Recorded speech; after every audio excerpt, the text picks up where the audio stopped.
Recently, I've been trying to figure out ways that I can expand beyond my safe zone inside of my bullet journal while I still love to stay minimalistic and focus on work. I also like to add a twist and have some fun.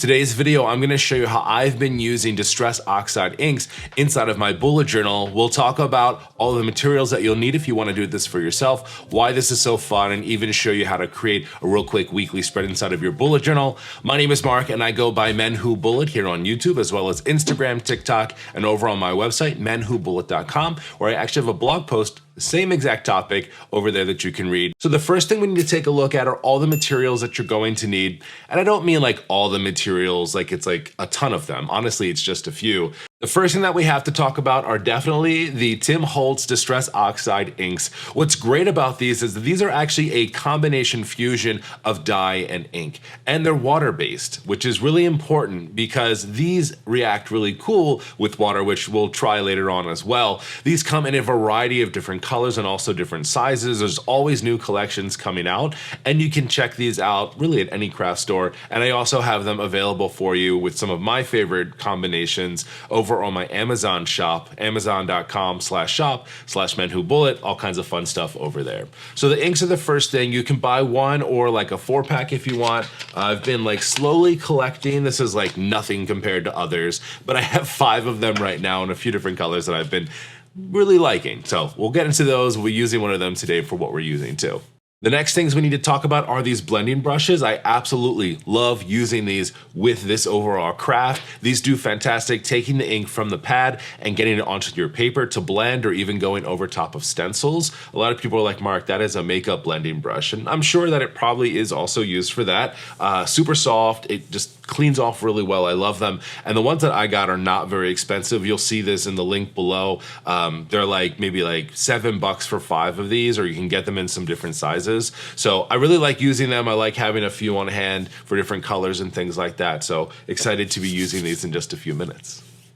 The next item that you're going to need, at least for what we're doing today, are stencils. So stencils are a really fun way to use these as like a template, use those blender brushes and ink over top of, and then get some of those really cool transfer patterns onto your paper. A lot of the times, like the ones from Tim Holtz, they'll come with like a stamp set and you get stencils with them too. I also have some fantastic ones from Sunny Streak. I'll link these down for you below. And even recently, I've been exploring making my own using like a 7.5 mil Mylar along with my Cricut machine. I'll be doing a video on that in the near future too, but you can create some really cool and interesting shapes and get them into your bullet journal or your planners or wherever you're using this.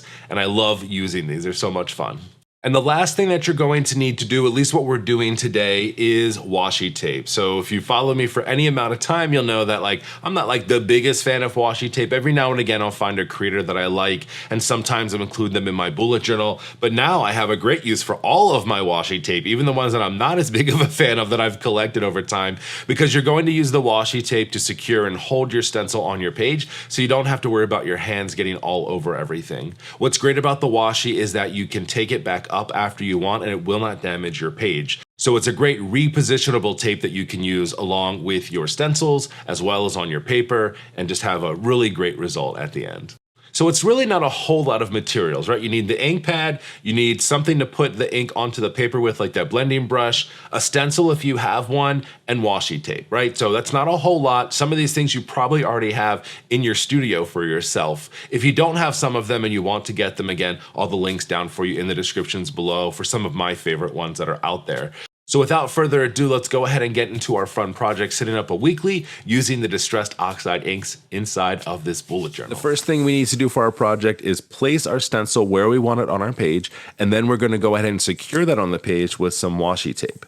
If you have a stencil that has a lot of other icons or open spaces around where you're going to be blending, I just recommend putting some washi tape over that to kind of block those out and make sure you're only getting the ink where you want it. Now that we've done that, we can take our ink, and we're also going to use our blender brush, and we're going to go ahead and rub that brush over top of our ink in a circular motion.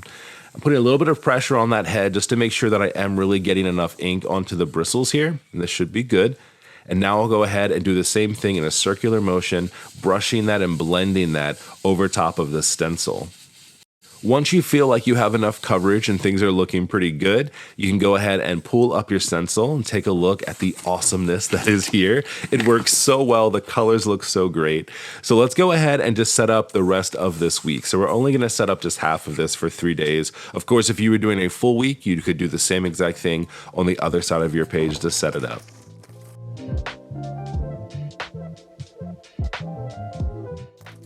What's really cool about this Distressed Oxide ink is that it's water-based, which means it will interact with water as well. So we're gonna go ahead and grab a paintbrush with just some clear water on it, and we're gonna flick the water onto our page. Get big droplets, small droplets, kind of whatever you wanna do. And what's really neat, in just a moment, we'll go ahead and pull this ink up with a paper towel. Do be careful on the type of paper that you're using. If you have like really thin paper, it may warp a little bit. I haven't seen this go through anything just yet. This is 160 GSM paper. I've also tried this on 120 GSM paper, and I've had no issues at all, but I just like to warn you, just in case your notebook might be different than what I have. So we'll take a paper towel, we're gonna go ahead and just place it right over top and just press down lightly, and this is gonna go ahead and pull up some of that ink to give us these really awesome texture looks here. Once you give it maybe 30 seconds to dry, then you can write over top of it with a brush pen or any type of gel pen.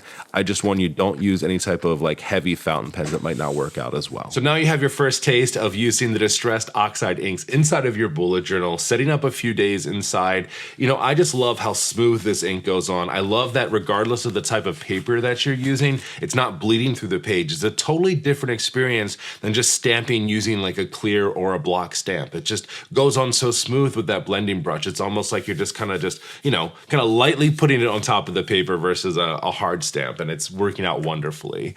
All of the materials that we use today will be down for you in the descriptions below. I have a link to my Amazon shop too with an entire collection of some different items that I've liked, both colors and stencils, and the other materials you need to get started if you just want to put together a quick order and get them to your house and have some fun. I'd love to hear from you down in the comments if you've ever tried using Distressed Oxide inks inside of your bullet journal before, or even if you've ever created your own stencils. I'm really excited to explore that a lot more for myself, try them out, and get some more customized designs that I can add to my journal myself. I'll talk with you very soon, and as always, happy planning. See ya.